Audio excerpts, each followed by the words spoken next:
గత 2-3 రోజులుగా సోషల్ మీడియాలో ముఖ్యంగా ఎక్స్ వేదికగా బాయ్కాట్ ఎస్ఆర్హెచ్ మరియు షేమ్ ఆన్ సన్ రైజర్స్ అనే హ్యాష్ ట్యాగ్లు విపరీతంగా ట్రెండ్ అవుతున్నాయి. అవి ఎంతలా అంటే సన్ రైజర్స్ అకౌంటే సస్పెండ్ అయ్యేంతలా. ఒక పాకిస్తానీ ప్లేయర్ అయిన అబ్రార్ అహ్మద్ని యాక్షన్లో కోట్లు ఖర్చు పెట్టి సన్ రైజర్స్ టీం సొంతం చేసుకోవడమే దీనికి కారణం. కేవలం క్రికెట్ ఫ్యాన్స్ మాత్రమే కాదు, గవాస్కర్ లాంటి మన మాజీలు కూడా ఈ విషయమై కొన్ని సంచలన కామెంట్స్ చేశారు. అయితే సన్ రైజర్స్ ఒక పాకిస్తానీ ప్లేయర్ని ఎందుకు కొనాల్సి వచ్చింది? ఆ ఒక్కడి విషయంలోనే ఇండియన్స్ ఎందుకు సీరియస్గా ఉన్నారు? అబ్రార్ అహ్మద్ మన సైన్యాన్ని ఎలా అవమానించాడు? ఈ వివాదం వల్ల ఎస్ఆర్హెచ్ ఐపీఎల్ టీం భవిష్యత్తు ఏంటి? ఐపీఎల్ నుండి ఎస్ఆర్హెచ్ను బ్యాన్ చేస్తారా అనే విషయాలను ఈ వీడియోలో డీటెయిల్గా తెలుసుకుందాం. మీలో ఎస్ఆర్హెచ్ ఫ్యాన్స్ ఎంతమంది ఉన్నారో కామెంట్ చేసి వీడియోని చివరి వరకు చూడండి. అసలు ఈ గొడవంతా ఎక్కడ మొదలైందంటే, ఇంగ్లాండ్ క్రికెట్ బోర్డు నిర్వహిస్తున్న ద 100 అనే లీగ్ కోసం జరిగిన వేలంలో సన్ రైజర్స్ యాజమాన్యానికి చెందిన సన్ రైజర్స్ లీడ్స్ అనే ఫ్రాంచైజీ ఒక సంచలన నిర్ణయం తీసుకుంది. పాకిస్తాన్కు చెందిన మిస్టరీ స్పిన్నర్ అబ్రార్ అహ్మద్ను దాదాపు 1.9 లక్షల పౌండ్లు అంటే మన భారతీయ కరెన్సీలో సుమారు 2,30,00,000 నుంచి 2,40,00,000 రూపాయల భారీ ధరకు కొనుగోలు చేసింది. ఇది తెలిసిన వెంటనే భారతీయ నెటిజన్లు తీవ్ర స్థాయిలో మండిపడుతున్నారు. మామూలుగానే భారత ఫ్రాంచైజీలు పాకిస్తాన్ ఆటగాళ్లను కొనకూడదు అనే ఒక నియమమున్న ఈ రోజుల్లో ఏకంగా మన దేశాన్ని అవమానించిన ఆటగాడిని ఎలా కొంటారని ఫ్యాన్స్ నిలదీస్తున్నారు. అసలు అబ్రార్ అహ్మద్ మీద ఇంత కోపం ఎందుకు అంటే, అతను కేవలం ఒక పాకిస్తాన్ ఆటగాడు కావడం వల్ల మాత్రమే ఈ వివాదం జరగడం లేదు.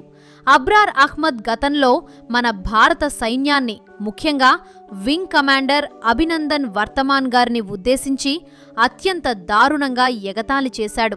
మీకు గుర్తుండే ఉంటుంది, 2019లో జరిగిన ఆపరేషన్ సింధూర్ టైంలో మన అభినందన్ గారు పాకిస్తాన్ భూభాగంలో చిక్కుకున్నప్పుడు పాక్ సైన్యం విడుదల చేసిన ఒక వీడియోలో ఆయన టీ తాగుతూ ద టీ ఈజ్ ఫెంటాస్టిక్ అని చెప్పారు. అయితే దాన్ని ఎగతాళి చేస్తూ అబ్రార్ అహ్మద్ సోషల్ మీడియాలో టీ కప్పు చూపిస్తూ పోస్టులు పెట్టాడు. ఇది భారతీయ అభిమానుల మనోభావాలను తీవ్రంగా గాయపరిచింది. కానీ అతను అంతటితో ఆగకుండా ఆసియా కప్ సమయంలో భారత ఆటగాళ్లు అవుట్ అయినప్పుడు వింతైన హావభావాలతో సెలబ్రేట్ చేసుకోవడం మరియు ఛాంపియన్స్ ట్రోఫీలో శుభ్మన్ గిల్ వికెట్ తీసినప్పుడు వెటకారంగా ప్రవర్తించడం వంటివి మన అభిమానులకు అస్సలు నచ్చలేదు. అందుకే మనలను అవమానించిన వాళ్లను మన ఎందుకు టీంలోకి తీసుకోవాలి అని ఇండియన్ ఫ్యాన్స్ సన్ రైజర్స్ టీంను ట్రోల్ చేస్తున్నారు. ఇక ఈ వివాదం తీవ్రత ఎంతవరకు వెళ్ళిందంటే, సన్ రైజర్స్ లీడ్స్ యొక్క అఫీషియల్ ఎక్స్ అకౌంట్ భారతీయ నెటిజన్ల రిపోర్ట్ల కారణంగా సస్పెండ్ అయిపోయింది. దాదాపు 1,00,000 మందికి పైగా ఫాలోవర్లు ఆ టీం పేజీలను అన్ఫాలో చేశారంటే పరిస్థితి ఎంత దారుణంగా ఉందో అర్థం చేసుకోవచ్చు. ఇక ఈ విషయంగా మన టీమిండియా దిగ్గజం సునీల్ గావస్కర్ స్పందిస్తూ, ది 100 టోర్నీలో ఒక ఫ్రాంచైజీ పాకిస్తాన్ ఆటగాళ్లను కొనుగోలు చేయడం ఆశ్చర్యం కలిగించకపోవచ్చు, కానీ భారత్కు చెందిన ఒక ఐపీఎల్ ఫ్రాంచైజీ పాక్ ఆటగాళ్లను తీసుకోవడం నాకు నచ్చడం లేదు. 2008 ముంబై ఉగ్రదాడుల తర్వాత పాకిస్తాన్తో సంబంధాలు క్షీణించడంతో ఆ దేశంతో మన ద్వైపాక్షిక సిరీస్లు నిలిచిపోయాయి. ఆ తర్వాత ఐపీఎల్ వేలంలోనూ పాక్ ఆటగాళ్లను బ్యాన్ చేశాం. ఐపీఎల్ 2008 సీజన్ మినహా పాక్ ఆటగాళ్లు మళ్లీ ఐపీఎల్లో కనిపించలేదు. కానీ తాజాగా సన్ రైజర్స్ యాజమాన్యానికి చెందిన సన్ రైజర్స్ లీడ్స్ పాకిస్తాన్ ఆటగాడు అబ్రార్ అహ్మద్ను కొనుగోలు చేసింది. అయితే సదరు ఫ్రాంచైజీ పాక్ ఆటగాడికి ఫీజు రూపంలో చెల్లించే డబ్బులను అతడు తన దేశానికి పన్నుల రూపంలో చెల్లించడం జరుగుతుంది. పన్నుల రూపంలో వచ్చిన డబ్బులతోనే పాక్ ప్రభుత్వం ఆయుధాలు కొనుగోలు చేస్తున్నది. ఆ ఆయుధాలే ఇవాళ మన భారత సైనికులు, పౌరుల మరణాలకు పరోక్షంగా కారణమవుతున్నాయి. దీంతో తెలిసి తెలియకో సన్ రైజర్స్ లీడ్స్ ఒక రకంగా ప్రాణ నష్టానికి పాల్పడుతున్న దేశంతో సంబంధం కొనసాగిస్తున్నట్లే అవుతుంది. అందుకే అభిమానుల ఆగ్రహంలో నాకు తప్పు కనిపించలేదు. ఈ ఆగ్రహం ఐపీఎల్లో సన్ రైజర్స్ హైదరాబాద్ జట్టుపై కూడా ప్రభావం చూపే అవకాశం లేకపోలేదు అని ఆయన చెప్పుకొచ్చారు. ఇక బీసీసీఐ ఉపాధ్యక్షుడు రాజీవ్ శుక్లా గారు ఈ విషయంపై స్పష్టతనిస్తూ ఐపీఎల్లో ఎటువంటి పాకిస్తాన్ ఆటగాళ్లు లేరని, విదేశీ లీగ్స్లో ఫ్రాంచైజీలు ఎవర్ని కొంటారనేది వారి సొంత నిర్ణయమని, అందులో బీసీసీఐకి ఎటువంటి సంబంధం ఉండదని తేల్చి చెప్పారు. అంటే చట్టపరంగా లేదా ఐపీఎల్ పరంగా ఎస్ఆర్హెచ్ మీద ఎటువంటి బ్యాన్ విధించే అవకాశం లేదని మనకు అర్థమవుతోంది. కానీ ఫ్యాన్స్ సెంటిమెంట్ దెబ్బతినడం వల్ల ఐపీఎల్ 2026 సీజన్లో సన్ రైజర్స్ జట్టుకు స్టేడియాలలో ప్రేక్షకుల మద్దతు లభించడం కష్టంగా మారవచ్చు అని ఆయన చెప్పారు. కాగా గతేడాది సీజన్ అనంతరం నార్థన్ సూపర్ చార్జర్స్ ఫ్రాంచైజీని సన్ గ్రూప్ కొనుగోలు చేసింది. తొలుత ఇంగ్లండ్ క్రికెట్ బోర్డు కేవలం 49% షేర్ను సన్ గ్రూపుకు అమ్మి మిగిలిన 51% షేర్ని యార్క్షైర్ కౌంటీ క్రికెట్ క్లబ్ కలిగి ఉండేది. కానీ ఆ తర్వాత కావ్య మారన్ దాదాపు 100 మిలియన్ పౌండ్లు అంటే సుమారు 1100 కోట్ల రూపాయలు ఖర్చు పెట్టి ఆ టీం మొత్తం షేర్ను కొనేసింది. ఆ తర్వాతే నార్థన్ సూపర్ చార్జర్స్ జట్టు పేరును సన్ రైజర్స్ లీడ్స్గా మార్చారు. ఈ వివాదంపై Sunrisers Leeds coach Daniel Vettori స్పందిస్తూ కొన్ని వివరణలు ఇచ్చారు.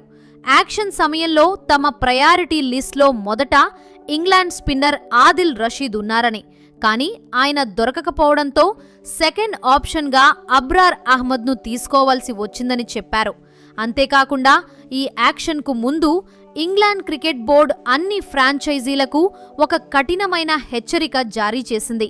ఆటగాళ్లను వారి నేషనాలిటీ లేదా మతం ఆధారంగా వివక్ష చూపకూడదని, అలా చేస్తే యూకేలోని యాంటీ డిస్క్రిమినేషన్ చట్టాల ప్రకారం కఠిన చర్యలు తీసుకుంటామని ఈసీబీ స్పష్టం చేసింది. ఈ నిబంధనల వల్ల మరియు టీం అవసరాల దృష్ట్యా అబ్రార్ను కొనుగోలు చేశామని మేనేజ్మెంట్ చెబుతోంది.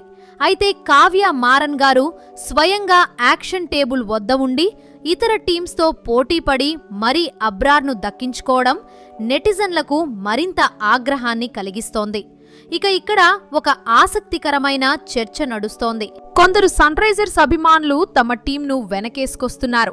వారు చూపుతున్న కారణం ఏంటంటే కేవలం సన్ రైజర్స్ మాత్రమే కాదు, ఐపీఎల్లో ఉన్న ఇతర ఫ్రాంచైజీల ఓనర్లు కూడా విదేశీ లీగ్స్లో పాకిస్తాన్ ఆటగాళ్లను కొంటున్నారు. ఉదాహరణకు కోల్కతా నైట్ రైడర్స్కి చెందిన కరీబియన్ లీగ్ టీం మహమ్మద్ అమీర్ను, వారి అబుదాబి టీం ఉస్మాన్ తారిక్ను కొనుగోలు చేశాయి. ముంబై ఇండియన్స్కి చెందిన ఎమిరేట్స్ టీం ఉస్మాన్ ఖాన్ను, ఢిల్లీ క్యాపిటల్స్ ఓనర్ల టీం ఎంఎల్సీ లీగ్లో 2 పాక్ ఆటగాళ్లను కొన్నారు. మరి ఆ జట్లపై రాని ఇంతటి వ్యతిరేకత కేవలం ఎస్ఆర్హెచ్ మీదనే ఎందుకు వస్తోందని అభిమానులు ప్రశ్నిస్తున్నారు. దీనికి సమాధానంగా విశ్లేషకులు చెబుతున్నదేంటంటే అమీర్ లేదా ఉస్మాన్ ఖాన్ ఎప్పుడూ భారతదేశాన్ని బహిరంగంగా అవమానించలేదు. కానీ అబ్రార్ అహ్మద్ చేసిన ఆ టీకప్పు ఎగతాళి భారతీయ అభిమానుల దృష్టిలో క్షమించరానిది. ఒకవేళ ఈ పబ్లిక్ ప్రెజర్ ఇలాగే కొనసాగితే గతంలో కేకేఆర్ మేనేజ్మెంట్ బంగ్లాదేశ్ ఆటగాడు ముస్తఫిజుర్ రెహమాన్ విషయంలో తీసుకున్నట్లుగా సన్ రైజర్స్ కూడా అబ్రార్ అహ్మద్ను జట్టు నుండి రిలీజ్ చేసే అవకాశముంది. కానీ అలా చేస్తే ఈసీబీ నుండి లీగల్ సమస్యలు లేదా పెనాల్టీలు వచ్చే ప్రమాదముందని కొందరు నిపుణులు హెచ్చరిస్తున్నారు. ఎందుకంటే ఇది బిజినెస్ పరంగా ఒక ఒప్పందం. దాన్ని కేవలం రాజకీయ కారణాలతో లేదా సోషల్ మీడియా ఒత్తిడితో రద్దు చేయడం అంత సులభం కాదు. ఏదేమైనా ఈ ఒక్క నిర్ణయం వల్ల సన్ రైజర్స్ బ్రాండ్ వాల్యూకు మరియు వారి స్పాన్సర్లకు ఇబ్బందులు కలగవచ్చని విశ్లేషకులు భావిస్తున్నారు. చివరిగా సన్ రైజర్స్ హైదరాబాద్ ఎదుర్కొంటున్న ఈ సంక్షోభం కేవలం ఒక క్రికెట్ యాక్షన్ సమస్య కాదు, అది కోట్లాది మంది భారతీయుల దేశభక్తికి సంబంధించిన విషయం. మేనేజ్మెంట్ కమర్షియల్గా ఆలోచించి నిర్ణయం తీసుకున్నా అభిమానుల హృదయాలను గాయపరిచినప్పుడు ఫలితం ఇలాగే ఉంటుంది. అబ్రార్ అహ్మద్ను రిలీజ్ చేసి అభిమానుల నమ్మకాన్ని మళ్లీ గెలుచుకుంటారో లేక ఈ వివాదం మధ్యనే లీగ్లో ముందుకు సాగుతారో వేచి చూడాలి. క్రికెట్ అనేది మన దేశంలో ఒక మతం లాంటిది.